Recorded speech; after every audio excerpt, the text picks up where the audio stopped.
Hi friends, welcome to our channel Chandra's kitchen. నేను ఈరోజు మీకు గుడ్డు ఉల్లికారం చేసి చూపిస్తానండి. Super yummy and tasty. ఇది 3-4 డేస్ వరకు నిల్వ ఉంటుందండి. మనం బయట పెట్టుకున్నా కూడా చాలా బాగుంటుంది. ఇప్పుడు దీని ప్రిపరేషను మనం వీడియోలో చూసేద్దాం. చూసారండి, మనకు కావలసినటువంటి main ingredients boiled eggs feel చేసి పెట్టుకున్నామండి. 4 ఆనియన్స్, బిగ్ సైజ్ ఆనియన్స్ చూసారా, రెడ్ చిల్లీ పౌడరు, సాల్ట్, పసుపు, గార్లిక్ అండ్ జీరా. ఇవేనండి, ఇంక ఎక్స్ట్రా మనం వేయాల్సినవి ఏమీ లేవు. It's very simple. ఎగ్స్ అయితే ఆల్రెడీ మనం ఫీల్ చేసి పెట్టుకున్నాం కాబట్టి ఇప్పుడు ఆనియన్స్ని చక్కగా పొట్టు తీసేసి ఇలా స్లైసెస్లా కట్ చేసుకోవాలండి. ఎందుకంటే గ్రైండ్ చేసుకున్నప్పుడు మనం స్లైసెస్లా కట్ చేసేసుకుంటే మంచిగా క్రంచిగా, అంటే కచ్చా పచ్చగా గ్రైండ్ అవుతాయండి ఈజీగా. చాలా బాగుంటుంది. ఇలా ట్రై చేయండి ఒకసారి. ఇప్పుడు మనం మిక్సీ జార్ తీసుకొని ఆ మిక్సీ జార్లో వేసేసుకుందాం ఈ పీసెస్ అన్నీ ఆనియన్స్.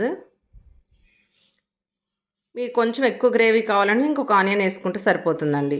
ఇప్పుడు మనం ఆల్రెడీ పెట్టుకున్నాం కదండి ఇంగ్రీడియంట్స్ అన్నీ, రెడ్ చిల్లీ పౌడరు, పసుపు, వెల్లుల్లి, ఇవన్నీ ఒక్కసారి మనం గ్రైండ్ చేసుకున్న తర్వాత ఇవన్నీ ఇంగ్రీడియంట్స్ దానిలో యాడ్ చేసేసుకోవడమేనండి. ఇట్స్ వెరీ సింపుల్, చాలా ఈజీ. టేస్ట్ మాత్రం చాలా బాగుంటుంది. మీరు అందరూ ఒకసారి ట్రై చేయండి తప్పకుండా. సూపర్ యమ్మీగా ఉంటుంది, మంచి స్పైసీగా కూడా ఉంటుంది. ఇది మంచి రైస్లోకే బాగుంటుందండి, రోటీ చపాతీ కన్నా కూడా. గార్లిక్ కూడా దానిలో వేసేసుకొని ఇలా కచ్చాపచ్చ గ్రైండ్ చేసి పెట్టుకోవాలండి. చూసారా, మన మసాలా ప్రిపేర్ అయిపోయింది కదండి. ఇప్పుడు ఇలా ఒక పాన్ పెట్టుకొని బాండి కానీ కడాయి కానీ ఏదైనా పెట్టుకొని దానిలో మనం కర్రీకి సరిపడా ఆయిల్ వేసేసుకుందాం. దీంట్లో ఏంటంటే కొంచెం ఆయిల్ అయితే ఎక్కువనే పడుతుందండి. ఒక 3 టేబుల్ స్పూన్స్ ఆయిల్ వేసాను. ఈ ఆయిల్ హీట్ ఎక్కిన తర్వాత మనం పోపు గింజలు వేసుకుందాం. ఇప్పుడు పోపు గింజలు వేసాం కదా, ఇది కొంచెం గోల్డెన్ కలర్ వచ్చిన తర్వాత ఆల్రెడీ మనం ఆనియన్స్ గ్రైండ్ చేసి పెట్టుకున్నాం కదండి, ఆ మసాలాను అంతా దీనిలో వేసేద్దాం. చూసారా, అలా చాలా సింపుల్ అండి. ఇది వేగిపోతే చాలా మన కర్రీ రెడీ అయిపోయినట్టే. ఇలా చక్కగా ఆయిల్లో మంచిగా ఫ్రై అవ్వాలండి.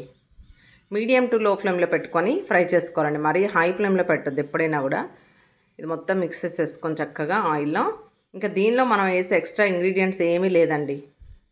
చూసారా, అలా మగ్గి చక్కగా ఫ్రై అయ్యే వరకు వెయిట్ చేయాలి మనం. ఇదంతా ఫ్రై అయ్యి ఆయిల్ పైకి వస్తే అప్పుడు మన కర్రీ ప్రిపరేషన్ కంప్లీట్ అయినట్టండి. మధ్యలో అలా కలుపుకుంటూ మూత పెట్టేసుకుంటే చక్కగా వేగిపోతుంది. ఇప్పుడు మనము దీనిలో ఆల్రెడీ ఎగ్స్ ఉన్నాయి కదండి, ఈ ఎగ్స్ని కూడా ఏంటంటే చుట్టూ ఘాట్లు పెట్టుకోవాలండి. అలా పెట్టుకుంటే ఏంటంటే ఆ స్పైసెస్ అన్నీ కూడా ఎగ్లోకి వెళ్ళి చాలా బాగుంటుంది టేస్ట్. ఒక 5 మినిట్స్ ఉందనగా వేసేసుకొని మిక్స్ చేసుకుందాం. వేసిన తర్వాత కూడా మొత్తం మిక్స్ చేసి ఒక 5-10 మినిట్స్ ఉంచేస్తే మన కర్రీ రెడీ అవుతుంది. చూసారా, కంప్లీట్ అయిపోయిందిగా కర్రీ. ఇప్పుడు దీన్ని మనం వేరే బౌల్లోకి షిఫ్ట్ చేసేసుకుందాం. ఇలా బౌల్లో పెట్టుకుంటే మనకి ఎప్పుడైనా మనం ఊరు వెళ్ళేటప్పుడు అలా మనకి ఎప్పుడు లేదని మనం జర్నీలో ఉన్నప్పుడు కావాలనుకుంటే ఇలా చేసుకుంటే 3-4 డేస్ మీరు బయట పెట్టుకున్నా కూడా ఉంటుందండి. ఫ్రిడ్జ్లో అయితే 1 వీక్ వరకు ఉంటుంది స్టోరు. మీరు కూడా తప్పకుండా ట్రై చేయండి. రైస్లోకి అయితే ఎక్సలెంట్ కర్రీ అండి. రోటీ చపాతీ కన్నా కూడా రైస్లోకి అయితే సూపర్ ఉంటుంది. వేడివేడి అన్నంలో తిన్నామంటే మీరు కూడా ట్రై చేయండి తప్పకుండా. చాలా బాగుంటుంది, స్పైసీగా కూడా ఉంటుందండి. ట్రై చేస్తేనే కదా మీకు కూడా ఒకసారి తెలుస్తుంది. ఇలానే ట్రై చేయండి. Thank you friends, thank you for watching my channel. Please like, share, subscribe.